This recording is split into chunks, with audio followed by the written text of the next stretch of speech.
방송까지 봤고요. 지금부터는 여러분이 갖고 계시는 고민되는 종목들 바로 진단을 해드리겠습니다. 자, 첫 번째로 전화 먼저 연결을 해보도록 할게요. 네, 전단님 안녕하십니까? 네, 안녕하세요. 네, 반갑습니다. 네, 네. 반갑습니다. 자, 오늘 어떤 종목 때문에 전화 주신 걸까요? 네, 특수건설요. 특수건설이요. 네네네. 네, 매수하신 가격하고 비중도 말씀해 주세요. 매수는 그 14,000원에 매수를 했고요. 네. 네, 10%요. 14,000원에 10%. 네. 14,000원에 매수를 하셨으면 요거 한 1년 넘게 갖고 계신 거 아니에요? 예, 꽤 오래됐어요. 그렇죠. 특수건설이 그때 지난해였죠. 그 급등세를 한번 기록하고 나서 좀 빠졌을 때 그때 들어가신 게 아닌가 싶습니다. 네, 그렇게 하고서는 사니까 사고 네. 나서 막 쭉 빠졌어요, 계속. 이런 상황 정말 허탈하죠. 게다가 이 시간도 상당히 길게 좀 내려왔었기 때문에 고생 많이 하셨고요. 아무쪼록 뭐 지금 보니까 다시 조금씩 올라오는 모습이 보여지고 있긴 하네요. 예, 그래서 추가를 하려고 하는데 얼마 선에서 추가를 해야 되나 네. 그게 잘 모르겠어요. 하도 장이 알겠습니다. 안 좋으니까. 예, 맞아요. 시장 상황이 이러다 보니까 어떤 결정을 해야 될까 참 많이 망설여지죠. 네네. 자, 그러면 특수건설 지금 슬슬 올라오고 있는데 이쯤에서 추가 매수를 하는 건 어떨까 한번 그 판단 도와드리도록 하겠습니다. 잠시만 기다려주세요. 네. 예. 자, 그러면 특수건설과 관련해서는 김영일 전문가와 함께 진단을 해보죠. 자, 전문가님, 특수건설 뭐 1년 넘게 가지고 계신 것 같은데 고생도 많이 하셨고요. 슬슬 올라옵니다. 그런데 추가 매수를 더 하려고 하시는 것 같아요. 어떻게 보십니까? 일단은 좀 빠르게 결론적으로 말씀을 드리면 네. 추가 매수는 아직까지는 조금 이르지 않을까 좀 아직 말씀을 아니다. 드리고 싶어요. 이제 왜냐라고 했을 네. 때 특수건설이 원래 기본적으로는 굉장히 조금 테마성으로 움직이는 성격이 강했습니다. 네. 올해만 하더라도 이제 뭐 우크라이나 재건 관련된 이슈를 한번 엮였었고요. 맞아요. 그 다음에 최근에 이제 수혜가 굉장히 좀 커지면서 관련주로 또 예. 수혜 복구 관련주로 엮였었던 종목이고요. 그 다음에 올해 초에는 이제 윤석열 대통령이 당선이 되기 전에 네. 도심을 지화하겠다라고 이제 공약을 밝히면서 맞아요. 지금 이제 특수건설 같은 경우에는 철도, 그 다음에 뭐 도로 사업, 그 다음에 상하수도, 그 다음에 뭐 터널 이런 이제 이런 이 사업들을 영위를 하고 있는 기업들이기 때문에 네. 지금 현재 상태에서 이제 여러 가지 뭐 이제 뭐 대통령이 당선이 되기 전에 공약에 의해서 또 한번 크게 움직였었던 그런 종목이기도 합니다. 때문에 특수건설 같은 경우에는 실적에 의해서 움직인다라기보다는 한 번씩 이슈가 나올 때 이슈를 타고 움직이는 그런 흐름들을 주로 보인다라고 볼 수 있었을 것 같고 네. 지금 현재 상태에서 특수건설 같은 경우에는 최근에 이제 이 건설주들이 좀 전체적으로 흐름이 좋잖아요. 뭐 이제 네옴시티 관련된 이슈도 있을 거고 그 다음에 뭐 전체적으로 특수건설 같은 경우에 최근에 또 이제 어느 정도 호재가 있었어요. 이제 지하철 관련된 이제 서울시의 전철을 조금 노후화된 것들을 바꾸겠다라고 이제 이슈가 나오면서 관련된 부분에 대해서 또 수혜를 받았었던 그런 이제 이력이 있는데 네. 지금 현재 상태에서 특수건설이 결과적으로는 강하게 올라와 주려면 관련돼서 직접적으로 엮이는 이슈가 한두 개 정도는 좀 나와줘야지 크게 상승이 나올 수 있지 않을까라고 보여집니다. 네. 일전에 이제 상승이 나왔었던 구간을 한번 보게 되면 네. 윤석열 대통령이 당선이 되기 이전에 이제 도심을 지화하겠다라고 이제 공약을 밝혔었던 이 네. 구간이죠. 약 한 2월 작년부터 이제 한 2, 3월 정도까지가 될 겁니다. 이 정도 네. 구간에 보시게 되면은 상승이 실질적으로 나오는 구간에 거래량이 굉장히 이제 강하게 동반이 되는 그런 모습들을 보여줬습니다. 네. 그러면서 이제 어느 정도 앞선 매물들을 소화를 해주고 이제 상승이 나오는 그런 흐름들을 보여줬었는데 실질적으로 지금 현재 이 구간에서 보시게 되면 매물대가 또 워낙에 두텁기 때문에 이 매물을 뚫지 못하고 차익 실현이 나오는 그런 흐름들을 보여줬거든요. 네. 결과적으로 특수건설 같은 경우에는 굉장히 좀 강한 이슈가 나온다라고 하더라도 앞선 매물대가 상당히 좀 두텁기 때문에 이 매물대에 부딪힐 때마다 차익 실현이 나오는 그런 흐름들을 보여준다라고 볼 수 있을 것 같아요. 네. 그 다음에 최근에 이제 수혜 복구 관련해서 움직였었던 이 구간을 본다라고 하면 지금 현재 이 구간도 마찬가지입니다. 수혜 복구 관련해서 이제 특수건설이 상하수도 관련된 사업을 영위를 하고 있기 때문에 네. 상하수도를 전체적으로 교체를 해야 된다라는 이제 이슈에 맞춰서 좋은 상승이 나왔지만 지금 보시게 되면 마찬가지로 또 이전 매물대에 부딪히면서 차익 실현이 또 강하게 나오는 그런 모습을 확인을 할 수가 있죠. 네. 결과적으로 지금 현재 특수건설은 꾸준하게 우상향한다라기보다는 이슈가 나올 때마다 한번 강하게 급등이 나오고 빠르게 차익 실현이 나오는 패턴을 지속적으로 반복을 하고 있다는 뜻이 됩니다. 네. 그러면 지금 현재 상태에서 특수건설이 실질적으로 추가적인 상승이 나오기 위해서는 시장에서 뭔가 특이점이 될 만한 그런 이슈가 나와줘야 되는데 지금 현재 상태에서 특수건설이 조금 특이점이 될 만한 이슈가 나오기에는 조금은 이르지 않을까. 조금 더 이제 기다리는 시간이 필요할 것 같다라고 이제 말씀을 드릴 수가 있을 것 같아요. 최근에 이제 결과적으로 이 수혜복구 관련된 것도 시장에서 갑작스럽게 이제 나타난 이슈잖아요. 맞아요. 그러다 보니까 지금 현재 상태에서는 특수건설이 어떤 좋은 이슈 혹은 실적적인 부분이 조금 올라와줘야 되는데 아직까지 그러한 흐름이 보일 기미는 아직까지는 없다라는 점이 조금 이제 특이점이 될 것 같고요. 그 다음에 최근에 흐름도 보게 되면 어느 정도 좀 바닥을 잡고 올라와주는 그런 흐름들을 보여주고 있지만 결과적으로 최근 요 구간에서 완전하게 또 최근에 이 매집했었던 물량들을 또 털어내는 그런 흐름들이 보여줬기 때문에 네. 추가적으로 힘을 모아가는 기간이 필요하다라는 게 이제 결론적으로 드릴 수 있는 말씀이 될 것 같습니다. 때문에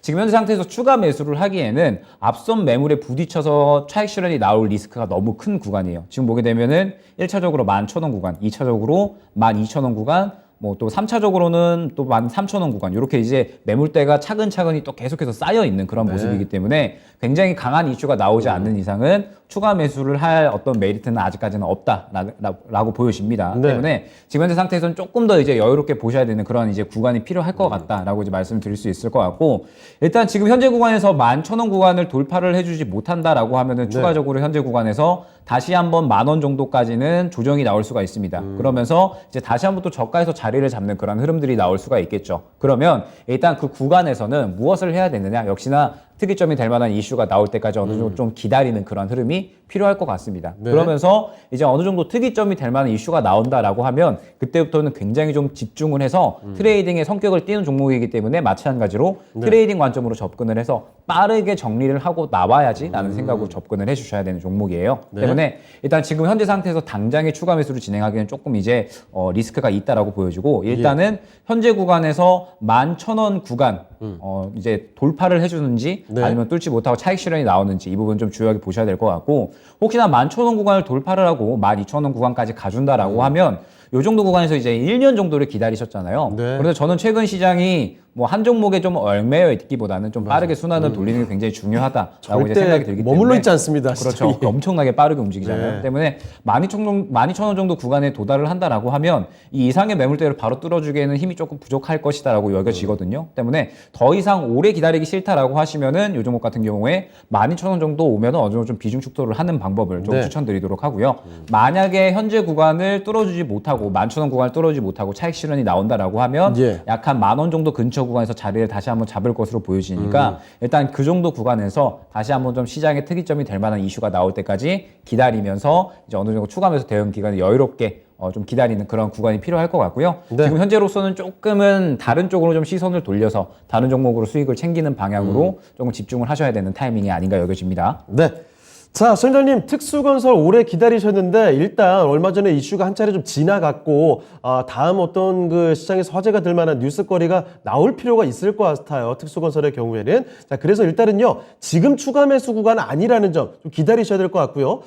중요한 지점은 이제 앞으로 11,000원대를 뚫어주느냐 못 뚫어주느냐 그게 문제가 될 텐데 만약에 뚫어주지 못하고 내려오게 되면 10,000원 정도로 다시금 내려올 수 있다라는 점 기억해 주시고요. 그때는 새로운 판단이 또 필요할 것 같고 만약에 뚫고 올라가게 되면 12,000원 부근에서 그때 비중을 좀 줄이시고 약간 나오시자 그런 관점 말씀해 주셨습니다. 참고되셨습니까? 예, 그러니까 추가를 하면은 안 된다 이거잖아요. 네, 지금은 아니고 조금 더 기다리셨다가 이슈가 뭔가 새로운 게 나왔을 때 추가 매수하시면 좋을 것 같아요. 네, 알겠습니다. 네, 지켜보시다가 답답한 구간이 또 오면은 다시 전화 주세요. 네, 수고하세요. 네, 알겠습니다. 자, 이렇게 전화 종목 진단을 해봤습니다. 첫 번째 종목 특수건설 살펴드렸습니다. 자, 그러면 전화를 마무리해보고 다음 종목으로 가보도록 하겠습니다. 자, 신은석 캐스터. 네, 유튜브를 통해서 들어온 첫 번째 진단 신청입니다. 조조규사님이 보내주셨네요.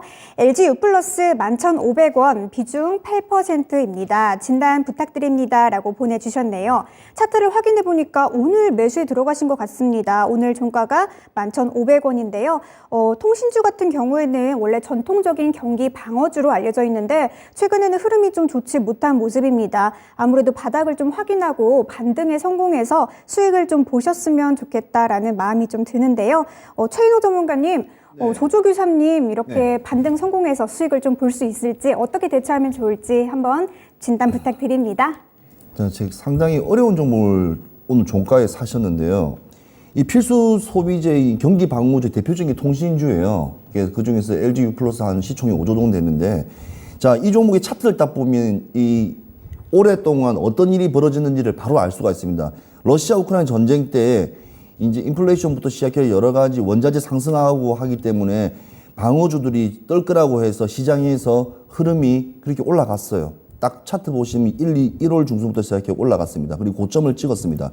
그리고 실적도 괜찮게 나오니까, 왜냐하면 저평가 회사입니다. 왜냐하면 이 워낙 이 기업 자체가 워낙 이렇게 통신사 같은 거니까 매달 나오는 이게 캐시카우가 정확하기 때문에, 그리고 또 시장에서 또 하락하면서 다시 한번 또 추세가 또 올라가면서 계속 난코스로 내려오면서 지금은 이 전고점인 이제 068, 681 자리까지 내려왔어요. 681 자리까지. 그러면 681 자리가 전고점이라 보시면 돼요. 전고점. 그러니까 목표가가 어찌 보면 지금 보시는 종목은 12,780원을 위해서 달려가야 되는데, 지금 이 시장의 흐름과 이 지금 주가의 흐름을 봤을 때는 짧은 시간 안에 올라갈 수가 없는 종목입니다. 그러면 횡보 치는 장세에 들어가야 되는데, 지금 오늘 저점, 그러니까 이게 바닥이 어딘지를 몰라요. 근데 지금 오늘 사실 11,500원이란 자리는 작년 3월입니다. 작년 3월. 올 3월도 아니고 작년 3월. 그러니까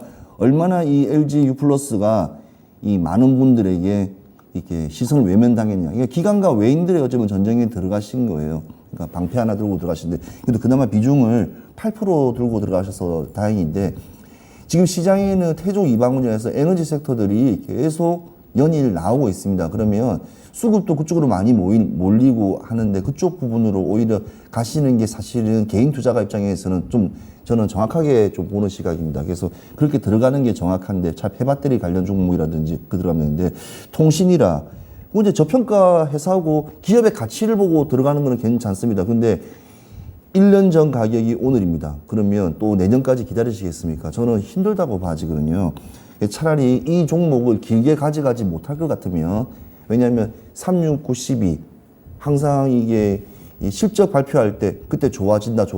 그때 방향성에 나오는 우상방에 들어올 때 한 며칠 상승분을 받기 위해서 들어가기는 좀 힘들 거라고 좀 봐지기 때문에, 혹시 시장 9월 또 장이 또 어렵습니다. 자, 9월 장은 어렵기 때문에 한번 감안하셔서 어떤 뭐 이게 손실 보지 않는 선에서 나오시면 차라리 다른 종목으로 갈아타시는 게 저는 좀 매우 합리적이지 않을까 하는 좀 의견을 좀 드리고 싶습니다.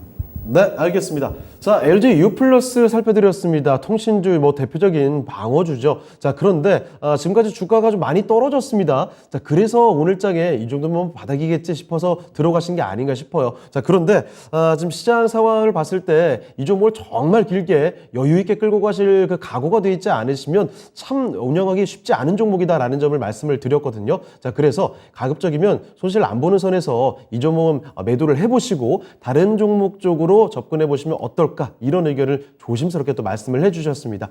최윤호 전문가의 의견도 한번 참고를 해보시면 좋겠네요. 자, 조조규상님의 LG U 플러스 이렇게 살펴드렸습니다. 자, 그러면 또 이어서 다음 종목 진단으로 가보겠습니다. 자, 신인석 캐스터. 네, 유튜브를 통해서 들어온 두 번째 진단 신청입니다. 권희천 님이 보내주셨네요. 대한항공에 관한 고민이고요. 15% 28,000원에 매수하셨는데 매수가까지 도달할 수 있을지에 관한 고민 보내주셨습니다. 지금 현재 차트를 보니까요. 현재 기준으로 종가는 26,850원이고요. 28,000원에 매수를 하셨다고 하니까 계속해서 아마 지금 떨어지는 구간에서 버텨주시고 계신 것 같습니다. 정말 오랜 기간 잘 버텨주셨는데 정말 고생 많으셨습니다. 오늘 여행과 항공주가 입국 전에 코로나 검사 의무가 폐지된다는 소식에 오늘 좀 상승하는 흐름 보여주고 있는데요. 매수가까지 도달하려면 조금 더 시간을 두고 기다려야 할지, 아니면 지금이라도 손절하는 게 좋을지, 어떻게 대처하면 좋을지 김영일 전문가님께 여쭤보도록 하겠습니다. 네, 일단 대한항공 같은 경우에 지금 이제 최근에 좋은 흐름들을 보여주고 있죠. 전체적으로 이제 PCR 검사가 이제 입국 전에 면제가 된다라고 이제 이야기가 나오면서 뭐 대한항공뿐만 아니라 전체적인 뭐 진에어나 이제 제주항공 같은 이제 뭐 LCC 관련된 종목들도 굉장히 좀 좋은 흐름들을 보여주고 있고, 그다음에 뭐 파라다이스나 혹은 이제 뭐 면세점 관련된 종목들도 충분히 또 좋은 흐름들을 보여주고 있습니다. 역시나 뭐 리오프닝 관련된 종목들이 좋은 흐름들을 보여주고 있는데, 지금 현재 대한항공의 흐름은 충분히 긍정적으로 봐도 될 것 같습니다. 매수가가 이제 지금 현재 28,000원 정도로 이제 기록이 되시는데, 지금 보게 되면은 28,000원 정도부터 이제 매물대가 본격적으로 좀 시작이 된다라고 볼 수가 있을 것 같아요. 때문에 지금 현재 구간부터 매수가 정도까지는 뭐 충분히 좋은 흐름이 나올 수 있지 않을까라고 이제 보여집니다. 다만 지금 현재 대한항공은 크게 부담감을 안고 있는 이슈가 있죠. 무엇이냐라고 했을 때 역시나 지금 현재 합병에 대한 부분이 지금 차일피일 좀 미뤄지고 있다라는 부분이 좀 문제가 될 것 같습니다. 지금 현재 대한항공 같은 경우에 연말까지 아시아나항공과 합병을 좀 마무리하려고 이제 굉장히 좀 동분서주하고 있는데, 지금 현재 내일 또 결과가 나와요. 지금 이제 호주에서 이제 승인을 할 것인지 말 것인지 이렇게 결과가 나오는데, 호주에서 승인을 받는다라고 하더라도 이제 추가적으로 좀 승인을 받아야 될 국가가 미국, 그다음에 뭐 중국, 일본, 호주, 유럽, 아직까지 굉장히 많이 남아있고, 한 국가에서라도 반대를 하게 되면은 합병이 불발이 되기 때문에 굉장히 지금 대한항공은 합병에 총력을 기울이고 있는 그런 상황이다라고 볼 수가 있을 것 같습니다. 그러면 지금 현재 상태에서 합병이 만약에 불발이 된다라고 하면 실망 매물이 또 한 번에 또 나올 수 있는 그런 구간이 연출이 될 수가 있겠죠. 때문에 지금 대한항공은 조금의 리스크가 있다라는 부분을 조금 어느 정도 염두를 해주시고 가시면 좋을 것 같고, 그 다음에 대한항공 같은 경우에 이제 약간의 부담감이 있는 부분이 무엇이냐라고 했을 때, 지금 아시아나항공이 이제 연말까지 합병을 하려고 하는데, 아시아나항공의 지금 부채가 계속해서 좀 커지고 있는 상황입니다. 물론 이제 화물 쪽에서 굉장히 조금 실적 호조가 나오고 있기는 하지만 지금 현재 전체적인 부채는 계속해서 좀 커지고 있다라는 점이 좀 부담이 될 수가 있을 것 같고, 계속해서 합병이 늦어진다라고 한다면 당연히 또 부채 폭은 커질 수가 있겠죠. 때문에 지금 대한항공은 최대한 좀 합병을 빠르게 마무리를 해야 되는데, 유럽 쪽에서는 이러한 합병을 좀 쉽게 허가를 내주지를 않아요. 때문에 지금 현재 합병에 대한 부담감이 여전히 좀 남아있는 그런 구간이다라고 이제 봐주시면 좋을 것 같습니다. 때문에 일단 대한항공 같은 경우에는 크게 수익을 노린다라기보다는 지금 현재 어쨌든 리스크가 있기는 하지만 최근에 리오프닝 관련된 이 PCR 검사가 면제가 되면서 이 부분에 대해서 또 수혜를 받고 좋은 흐름을 보여주고 있기 때문에 일단 당장에 단기적으로 조금 대응을 하고 빠져나오시는 편이 좋지 않을까라고 보여져요. 지금 이제 차트상으로 보게 되면 말씀드렸듯이 현재 매수가 이후부터는 굉장히 매물이 두터운 모습을 확인을 할 수가 있습니다. 그러면 결과적으로 이 매물대를 뚫어주기 위해서는 마찬가지로 대한항공의 어떤 굉장히 긍정적인 이슈가 하나 나와줘야 될 것 같고요. 그 긍정적인 이슈는 아마 저는 합병이 될 수 있을 것이다라고 보여지거든요. 합병이 성공적으로 마무리가 된다라고 하면은 이 부분이 굉장히 좀 주가에 긍정적인 작용을 할 수 있을 것이다라고 보여지는데,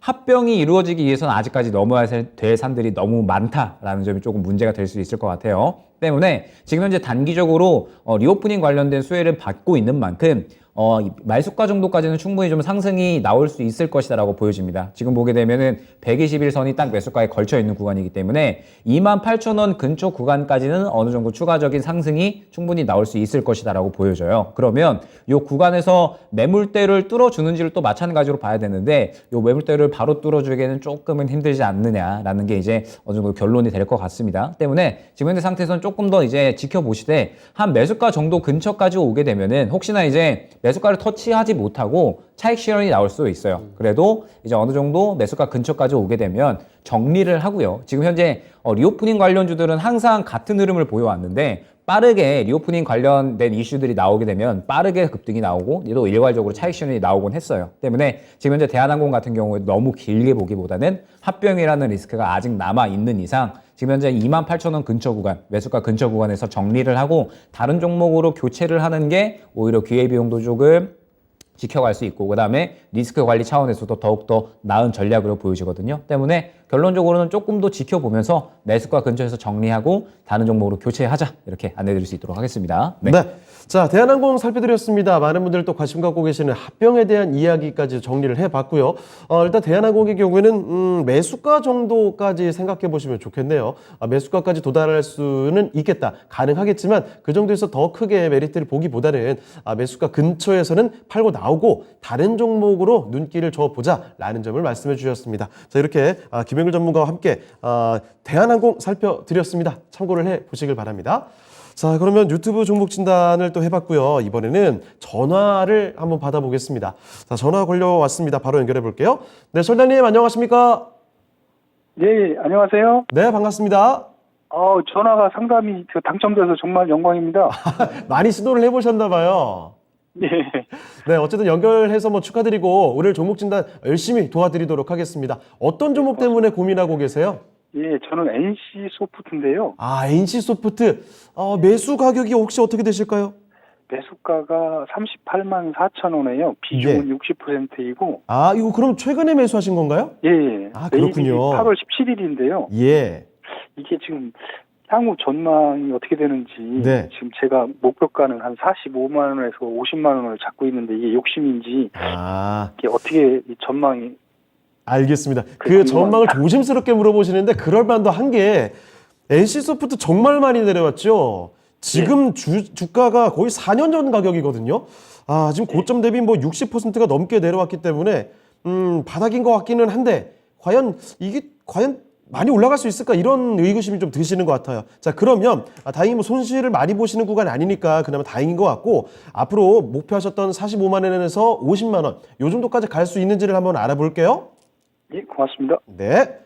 자, 최인호 전문가와 함께 진단을 해드리겠습니다. 전문가님, NC소프트 많은 분들께서 갖고 계시는 뭐 애증의 종목이 아닐까 싶은데 45에서 50만 원 요 사이 가능하겠습니까? 힘들 거라고 좀 봐집니다. 아, 지금 진짜입니까? 시장에서 힘들 거라 봐지는데 제가 왜 그런 의견을 정확하게 내줄 수 있냐면요. 이 NC소프트는 참고적으로 기관들이나 외인들이 좀 많이 선호하는 종목 중에 하나입니다. 그런데 지금 1분기, 2분기 실적을 지금 나온 걸 보니까 지금 리니지 같은 경우에도 뭐 매출액 같은 거 257억, 뭐 리니지2 같은 경우도 226억 나왔고요. 네. 그다음에 아이온도 142억, 그다음에 이렇게 컬트워입니까? 컬트워도 272억 정도 나왔는데 지금 3분기 가이던스가 나온 게 약간 2분기보다도 소폭 하락될 거라는 지금 추정치가 나오고 있습니다. 자, 근데 게임주가 올 하반기에 바이오들이 분명히 강세를 탈 거다 하는데 지금 이 종목의 특징이 뭐냐면 신작이 지금 연기가 됐어요. 신작이 연기가 돼 있고 아직까지 리니지의 강세는 그 리니지라는 어쩌면 그 게임에 어찌 보면 이 워낙 NC소프트는 워낙 강하기 때문에 의존도가 그 이상을 벗어나기도 좀 힘든데 그 부분을 조금 환골탈폐하듯이 뭔가 좀 크게 터져야 되는데 그 부분이 이렇게 어찌 보면 유저들에게 지금 아직까지 못 미친다는 부분. 근데 주가가 지금 보면 한두 달 사이에 꼭 보면 횡보 박스 구간을 치고 있습니다. 저는 사실 60% 들어갔다 하시길래 깜짝 놀랐는 게 뭐냐면 왜냐하면 박스 구간을 이렇게 아래 위로 상하프로 하면 되는데 네. 왜냐하면 고점 많은 것은 40에서 50만 원까지 전고점까지는 충분히 갈 거라는 원래 기대치가 들어갑니다. 근데 지금 추세가 수렴처럼 계속 흘러내리는 종목이고요. 일단은 기본적으로 보면 이제 차트가 보면 일단 자리가 일단 이평선 자체가 다 무너졌어요. 이제 무너졌기 때문에 저는 조금 죄송한 말이지만 목적을 좀 바꾸셔야 됩니다. 그러니까 이 종목을 60%를 끌고 가는 것보다는 차라리 비중을 한 NC소프트를 한 20%만 목표까지만 가져가시고 왜냐면 저점이니까 왜냐면 더 떨어질 수 있겠지만 저점이니까 그 나머지 한 40%를 지금 계속 나가고 괜찮은 종목들, 기관들이 괜찮은, 지금 왜냐면 특히 선물 옵션 만기일이 9월달이기 때문에 시장이 어떻게 또 변화무쌍한 또 시점을 맞다 보면 특히 이런 종목들이 제일 먼저 빠집니다.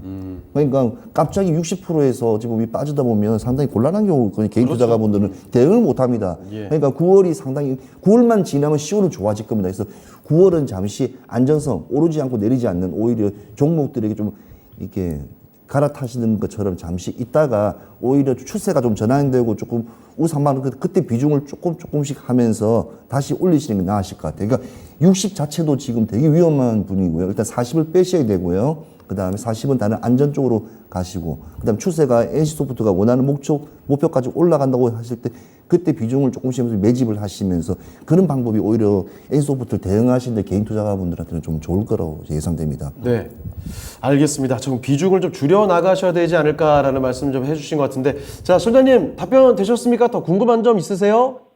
예, 그러니까 지금 그러면은 지금부터 40%까지는 줄였다가 다시 이제 차후에 다시 또 매입하는 게 더 좋다. 네, 그 맞습니다. 말씀이죠? 추세가 예, 안전적 우상방으로 추세가 수급도 나오면서 분위기가 나올 때, 왜냐하면 하반기에는 게임하고 바이오 이런 종목들이 어차피 순환매기 때문에 다시 올라옵니다. 그때 이제 가지고 계신 비중을 10% 10% 하는데 너무 지금 60%를 미리 보유한다는 것은 9월 시장이 어떻게 될지 모르기 때문에 상당히 좀 어찌 보면 되게 위험합니다. 개인 투자가 분야에서는 상당히 대응하기 힘든 영역이라고 저는 봐집니다. 그래서 지금 많이 빠지지 않았으니까 조금 빼셨다가 이렇게 들어가시는 진입하시기 낫다고 저는 봐집니다. 네, 시청자님 일단은 지금 시장 상황이 워낙에 또 어지럽기 때문에 비중 확 줄여 놓으셨다가 좀 보유해 보셨다가 나중에 다시 한번 새로운 판단이 가능할 것 같아요. 추후에 다시 한번 연락 주시면 진단 도와드릴게요. 예, 고맙습니다. 네, 힘내시길 바랍니다. 네, 이렇게 전화 종목 진단 해봤습니다. NC소프트 살펴드렸습니다. 자, 게임주 중에서도 사실 NC소프트가 뭐 워낙에 큰 종목이기도 하고 팬층이 참 두터웠던 종목인데 고점 대비 주가가 너무 많이 내려갔어요. 언제까지 내려갈까 참 많이들 보고 계시죠? 자, 그래서 더 걱정도 큰 종목이 아닌가 싶습니다. 한 종목에 너무 많은 비중을 실게 되면은 대응도 참 어렵게 되니까 비중을 줄여가라는 말씀 해주셨거든요. 참고를 꼭 하시길 바랍니다. 여러분들도 같이 한번 새겨두시고요. 자, 그러면 저희 또 다음 종목으로 가볼 텐데 이번에도 전화가 지금 들어왔네요. 전화 한번 받아보도록 하겠습니다. 네, 선장님 안녕하십니까? 예. 네, 반갑습니다. 감사합니다. 네. 자, 오늘 어떤 종목 도와드릴까요? OCI요. OCI요. 네, 매수하신 가격하고 비중 말씀해 주실까요? OCI 12만 원에 30%. 12만 원에 30%요? 예. 그러면은 이거 매수하신 지는 오래된 것 같진 않네요? 예. 얼마 전에 매수하셨죠? 그제 매수하고 오늘 매수해가지고 예. 그래 됐어요. 알겠습니다. 매수하신 지 얼마 안 되셨고, 자, 확실히 뭐 태양광, 신재생에너지 관련된 종목들이 워낙에 강하니까 이 종목의 미래를 보고 또 들어오신 게 아닌가 싶습니다. 자, 그러면 지금 가장 궁금한 점이 어떤 점이세요? 아니 그 현대에너지 솔루션하고 예. 하나솔루션이요? 예, 그거는 잘 가는데 네. 이거는 자꾸 땅으로 가는데.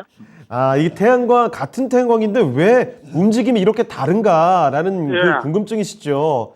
자, 말씀해 주신 대로 현대에너지 솔루션 뭐 그야말로 솟구치는 모습이 나오고 있고요. 하나솔루션도 잘 갑니다. 근데 OCI만 지금 굉장히 답답하거든요. 그 이유가 뭔지 한번 여쭤보도록 할게요, 그러면. 예, 알겠습니다. 자, 김영일 전문가님. 정말 속 터지는 노릇이죠. 아니, 태양광 좋다고 해서 들어갔고, 현대에너지 솔루션이나 하나솔루션, 나머지 대표적인 종목들 정말 잘 가는데, OCI 왜 안 갑니까, 이거? 일단은 지금 현재 대체 에너지 관련된 종목들 네. 좀 트레이딩의 관점 마찬가지로 좀 필요한 구간이 아닌가라고 이제 생각이 됩니다. 그러면서 이제 왜 못 가느냐라고 하면 최근에 이제 시장에서 또 그 신조어가 생겼잖아요. 태조 이방원이라고 해가지고 이제 굉장히 이제 관련된 종목들, 기업들이 좀 작년에 좀 잘 가고 있고, 그러면서 이제 뭐 태양광, 뭐 조선, 뭐 그 다음에 여러 가지 2차 전지 뭐 이렇게 해가지고 굉장히 좀 잘 가고 있는데, 네. 태양광 쪽이나 지금 현재 대체 에너지 쪽은 시장에서 굉장히 주목을 많이 하고 있고, 네. 누구나 다 알고 있는 이슈입니다. 그러면서 OCI 같은 경우에 최근에 폴리실리콘 가격이 급등을 하고 있잖아요. 네. 원래 시장에서 예상을 했던 것보다도 폴리실리콘 가격이 굉장히 좀 급등을 하고 있기 때문에 지금 현재 수혜를 좀 받고 있고, 폴리실리콘 가격이 좀 급등하게 된 배경은 지금 현재 중국에서 이제 전력난이 이제 수찬성에 좀 상당히 심하게 나타나고 있습니다. 네. 이 부분의 이제 원인은 수찬성의 이제 이 전력 발전은 80%가 수력 발전으로 이루어집니다. 그런데 지금 현재 폭염과 가뭄이 이어지고 있기 때문에 계속해서 좀 전력 발전이 좀 제한이 되는 그러한 상황이 있고, 그러면서 이제 중국에서 폴리실리콘을 생산량을 계속해서 좀 늘려나가겠다라고 이야기를 했는데, 이 부분에 좀 차질이 빚어지게 되면서 반사적으로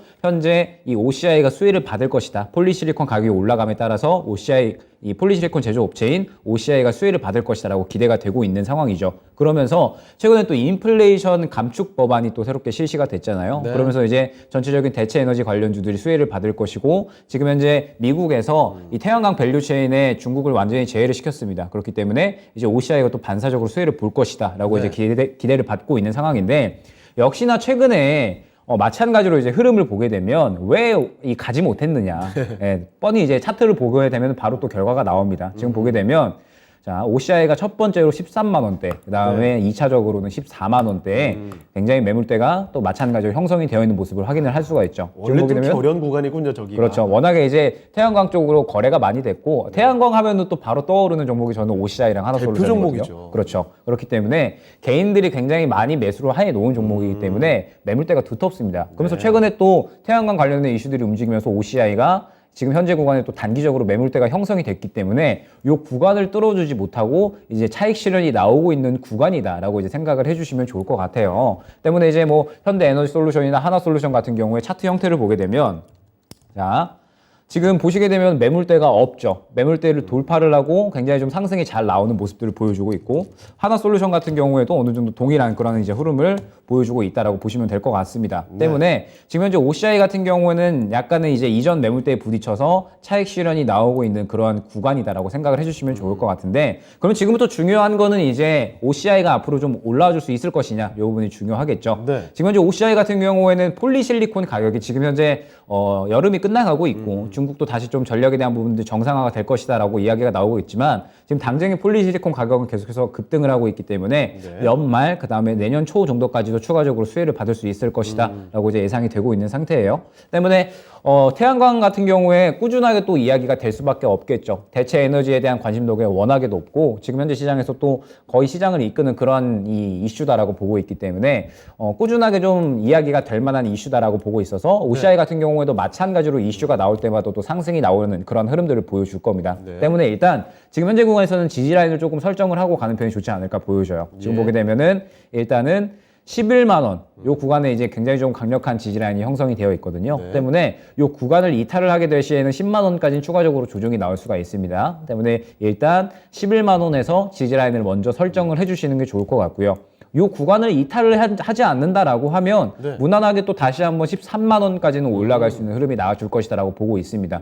여기서 이제 뭐 팁을 조금 드리자면 전체적인 태양광이나 대체 에너지 관련주들은 모든 종목들이 다 비슷한 흐름일 겁니다. 이슈 나오면 빠르게 상승 나왔다가 차익 실현 또 나오고 또 이제 관련된 이슈 나오면 또 상승 나오고 또 차익 실현 나오고 같은 흐름을 보이기 때문에 박스권의 어떤 이 박스권이 어느 정도 형성이 되면서 움직인단 말이죠. 때문에 지금 현재 상태에서도 OCI도 마찬가지입니다. 11만 원부터 13만 원까지 박스권이 형성이 되어 있다라고 보셔야 돼요. 그래서 11만 원을 깨지 않는 한 태양광에 대한 이슈, 폴리실리콘에 대한 이슈가 다시 한번 나오게 되면 13만 원을 다시 한번 뚫으러 갈 겁니다. 그러면 이제 13만 원 뚫어주면은 이제 뭐 더 좋은 상승이 나올 수가 있을 것이고 뚫어주지 못한다라고 하면 마찬가지로 또 차익 실현 나오면서 지금 현재 구간을 또 왔다 갔다 하겠죠. 때문에 일단은 지금 현재 구간에서는 11만 원을 먼저 지켜주는지를 보셔야 되고요. 11만 원을 지켜준다라고 하면 다시 한번 태양광에 대한 좋은 이슈 주목도가 올라가게 되면 이제 이 박스권 고점까지는 올라갈 수 있을 겁니다. 그때 이제 13만 원 구간 이제 도착을 해서 더 좋은 이슈가 나오게 되면은 추가적으로 한 14만 원대까지는 수익권을 노릴 수 있을 것 같고요. 만약에 떨어지지 못한다라고 하면은 그 정도 가격에선 정리를 하고 가주시는 게 좋습니다. 다만 현재 11만 원 구간을 이탈을 하게 된다라고 하면 10만 원 혹은 9만 원 후반대 정도까지는 추가적으로 조정이 나올 수가 있어요. 그러면 이 정도 구간에서는 이제 어느 정도 리스크를 안고 가야 되는 구간이다 보니까 11만 원을 이탈하게 되면은 어느 정도 비중을 축소해 놓고 다른 종목으로 좀 운용을 했다가 이제 다시 한번 이제 저점을 자리 잡을 때 그때 추가 매수를 노리는 것이 좋지 않을까. 다만 실적에 대한 부분은 여전히 긍정적이기 때문에 그래도 좀 장기적으로 보게 되면 수익 구간은 분명하게 주지 않을까라는 게 이제 결론적인 의견이 될 것 같습니다. 네, 알겠습니다. 자, 소장님, OCI 자체적인 엄청 대단한 문제가 있어서 못 가는 게 아니고요. 개인 투자자분들이 워낙에 대표적인 종목이라서 많이 이런 비슷한 가격에 갖고 있기 때문에 그동안 좀 많이 치솟진 못했던 것 같긴 합니다. 자, 그런데 너무 걱정하지는 마시고 일단은 이 종목 11만 원을 뚫어주느냐 마느냐, 지켜주느냐 마느냐 이게 참 중요할 것 같아요. 11만 원대가 만약 밀리게 되면 그때 비중 좀 줄여주시는 대응을 하셔야 될 것 같고요. 만약에 지지해주고 올라서게 되면 13만 원까지 반등할 수 있습니다. 그때쯤에 또 다시 한번 수익을 또 보시는 이런 전략으로 접근하시면 좋을 것 같습니다. 답변 되셨습니까? 여보세요? 예. 이게 12월 연말까지 가져가면 어느 정도 올라가겠는가 전문가님한테 알겠습니다. 여쭤볼게요. 시기 예측은 참 어려운 것 같은데 연말까지 끌고 간다면 13만 원 뭐 말씀해 주셨던 그 이상까지 가겠습니까? 어느 정도 보세요? 일단은 기업 자체의 내용은 지금 현재 긍정적이다라고 이제 말씀을 드렸는데 말씀드렸지만 이 종목 자체가 실적을 보고 간다라기보다는 실적은 긍정적이에요. 네. 그런데 실적을 보고 간다라기보다는 어떻게 보면 좀 기술적인 대응이 중요한 종목이 아닌가라고 보여집니다. 이슈 타야 되니까. 그러니까요. 예, 이슈가 나오면서 이제 상승이 나오고 그다음에 이제 기본적으로 매물대에 부딪힐 때마다 차익 실현이 나오는 그런 모습을 보여주고 있기 때문에 무작정 들고 간다라기보다는 어느 정도 이제 기술적으로 매물대 구간을 설정을 해서 이 정도에서는 이렇게 대응해야지. 이렇게 좀 전략이 좀 필요한 그런 종목이다라고 볼 수 있을 것 같아요. 네. 때문에 목표가를 확실하게 정해놓고 그 종목까지 그 기간까지는 난 계속 들고 가야지라고 한다라기보다는 시장이 지금 또 워낙에 변동성이 크다 보니까 1차적으로 제가 말씀드렸던 13만 원 구간, 네. 그다음에 2차적으로는 약간 14만 5천 원 정도 구간, 이 정도 구간까지 지켜보시면서 이 정도 구간은 돌파를 해줄 때 추가적인 수익권을 노려야지 지금 현재 상태에서 나는 이 가격까지는 무조건 들고 갈 거야라고 보기에는 아직까지는 조금 리스크가 있는 구간이 아닌가 보여집니다. 네. 네, 소장님, 기간을 연말까지 딱 기간 설정을 해두고 접근하진 마시고요. 이 종목은 이슈가 뉴스가 하나 나올 때 또 급하게 올라갈 수 있거든요. 가격을 보고 접근하시면 좋을 것 같아요. 13만 원 부분 생각해 보시면서 뉴스 나올 때 급등하게 되면 그 정도에서 수익 좀 보시는 전략 하면 좋을 것 같습니다. 예, 알겠습니다. 감사합니다. 다음에 또 전화 주세요. 예. 예. 자, 이렇게 전화 종목 진단을 해봤습니다. 태양광 대표적인 종목 OCI까지 살펴드렸습니다. 자, 이렇게 종목 진단을 해봤는데요. 시간이 벌써 좀 이렇게 많이 지나갔네요. 오늘 그럼 OCI를 끝으로 해서 종목 진단은 여기서 좀 마무리해 보도록 하겠습니다. 자, 그러면 지금부터는 내일장 전략으로 넘어가 보도록 하죠. 자, 먼저 최인호 전문가께 여쭤보겠습니다. 자, 네. 최인호 전문가님, 내일장 전략 어떤 포인트를 봐야 될까요? 오늘이 8월의 마지막이죠. 그렇습니다. 예, 8월 30일 한번 내일은 9월입니다. 네, 다음 달 전략이 됐네요. 네, 9월달 정도 됐죠. 예. 일단 뭐 전반적인 흐름을 한번 보자면 오늘 진짜 마지막 장 끝나는 날 시간까지 너무 좋았습니다. 많이 이렇게 좀 올라오는 종목도 있고 많이 생각보다 빠지는 종목도 있고 움직임이 더 덜한 종목도 있지만 저는 둘째 주 목요일을 좀 한번 생각을 해보시고 그다음에 추석까지 끼었지 않습니까? 중국의 중추절까지 끼었기 때문에 아무튼 9월 시장은 일단 선물 옵션 만기일, 그다음에 중국의 추석은 앞뒤로 일주일, 2주, 거의 2주까지 봐야 되고요. 그다음에 또 9월 달에는 또 여러 가지 또 세미나적인 학회들이 있습니다. 지금 계속 바이오줄이 한 3, 4일부터 계속 움직임이 되게 큰 폭으로 움직이고 있습니다. 그게 바로 종양학회가 지금 있는데 그게 옵션 만기일 다음 날이에요. 다음 날이기 때문에 바이오줄을 좀 주목해야 됩니다. 그래서 그 미국 암학회라든지 종양학회도 있지만 유럽 종양학회도 상당히 어찌 보면 명성이 있기 때문에 국내 기술 수출이라든지 여러 가지 이런 부분들이 좀 많이 조금 좋아질 거로 예상됩니다. 그리고 이 학기가 끝나고 난 뒤에 후에도 또 이렇게 포텐이 터지는 경우이기 때문에 요즘은 선반영이 아니라 한번 그 사이에 한번 움직임도 한번 같이 보면 나쁘지 않나 하는 생각이 들고요. 그다음에 지금 오늘도 러시아가 호의적인 국가들은 이제 가스라든지 이런 거 하는데 프랑스에 대해서 아예 가스를 잠근다고 그럽니다. 그래서 그것 때문에 좀 상당히 조금 올 겨울에 좀 이렇게 그러니까 반대적인 러시아와 친러시아 간의 구비를 하기 때문에 이 가스, 천연가스에 또 그 부분이 조금 움직임이 있기 때문에 국내 시장까지 연결이 되겠나 하지만 시장의 방향성에 따라서 국내 가스들도 같이 움직이기 때문에 그런 부분이 또 있습니다. 그리고 지금 실질적으로 우리가 지금 꼭 봐야 될 게 뭐냐면 지금 윤석열 정부가 들어서면서 전에는 한국가스공사에서 비싸게 주고 사서 싸게 팔았습니다. 그래서 4조 이상 적자분을 냈는데 지금은 그렇게 하지 말자고 했기 때문에 이제는 제대로 팔기 때문에 공기업들이 이제 또 투명하면서 또 새로 올라올 수 있는 기회가 되기 때문에 오히려 그런 종목들도 다시 한번 재평가식으로 보시면 좀 좋지 않을까라는 생각이 듭니다. 아무튼 안팎으로 일단 유럽 에너지란으로 해서 글로벌 조짐이 확대되는 부분이 있기 때문에 그런 거 한번 진검다리처럼 잘 조심해서 가면 수익권도 충분히 나올 거라 예상됩니다. 네, 알겠습니다. 자, 최인호 전문가와 함께 내일장 전략 살펴드렸습니다. 참고해 주시고요. 자, 이번에는 김영일 전문가께 여쭤볼게요. 자, 전문가께서는 내일장 전략 어떻게 보십니까? 네, 일단은 제가 최근에 환율을 굉장히 좀 많이 말씀을 드리고 있는데 오늘 일단 어느 정도 좀 조정이 나오는 그런 모습을 보여줬어요. 그러면서 이제 오늘 시장이 긍정적이었던 부분은 외국인이 시장을 끌어올렸다라고 해도 과언이 아닐 만큼 굉장히 또 많은 물량들을 매수를 해줬습니다. 맞습니다. 지금 현재 7월 달부터 계속해서 외국인들이 좀 매수를 하는 그런 흐름들을 보여주고 있기 때문에 이 부분에 대해서 이제 한 9월 중순 정도까지만 잘 버텨준다라고 하면은 또 충분히 순환이 잘 돌아줄 수 있는 그런 이제 구간이 나타나 주지 않을까라고 이제 보고 있기는 합니다. 예. 다만 이제 지금 현재 구간에서 주의해야 될 점은 이제 무엇이냐라고 했을 때 지금 이번 달에 이제 여러 가지 일정들이 굉장히 많죠. 이제 최인호 전문가님께서 말씀을 주셨던 것처럼 지금 이제 선물 옵션 동시 만기도 앞두고 있고, 그 다음에 끝나게 되면 또 바로 또 추석이 진행이 됩니다. 그리고 추석 끝나면 또 바로 또 FOMC가 예정이 되어 있어요. 이 말은 뭐냐면 수급이 지속적으로 강하게 움직인다라기보다는 박스권 내에서 굉장히 조금 빠르게 8월 달과 마찬가지로 좀 빠르게 순환이 돌 수 있는 그러한 시장 환경이 유지가 될 것이다라는 뜻이 됩니다. 그 말은 9월 달도 그렇게 난이도가 쉬운 시장은 아닐 것이다 라는 뜻이 되겠죠. 네. 때문에 일단 지금 현재 상태에서 외국인들의 수급 동향을 지속적으로 좀 잘 지켜보시면서 최근 시장의 특성은 다들 아시겠지만 이슈 있는 종목들만이 굉장히 좀 빠르게 올라가고 순환이 도는 시장이 연출이 되고 그렇습니다. 있습니다. 9월 달에도 그렇게 크게 다르지 않을 것이다 라고 보고 있어요. 때문에 종목에 대한 어떤 선별적인 매매가 좀 중요한 그런 시장이 아닐까라고 이제 판단이 되고 9월 달에 그런 종목들을 조금 잘 골라갈 수 있는 그런 매매 전략이 필요하지 않을까 생각이 되고 있습니다. 네. 역시 9월 증시도 쉽지는 않을 것 같습니다. 이렇게 흔들리는 시장 속에서 우리가 종목 선택을 잘 해야만 살아남을 수 있다는 점 말씀을 전해드리도록 하겠습니다. 자, 두 분 전략 그러면 여기까지 듣도록 하겠습니다. 두 분 여기서 보내드리죠. 오늘 두 분 말씀 고맙습니다. 감사합니다. 감사합니다. 네, 진짜 쉬운 진단 시간 오늘은 여기서 마치도록 하겠습니다.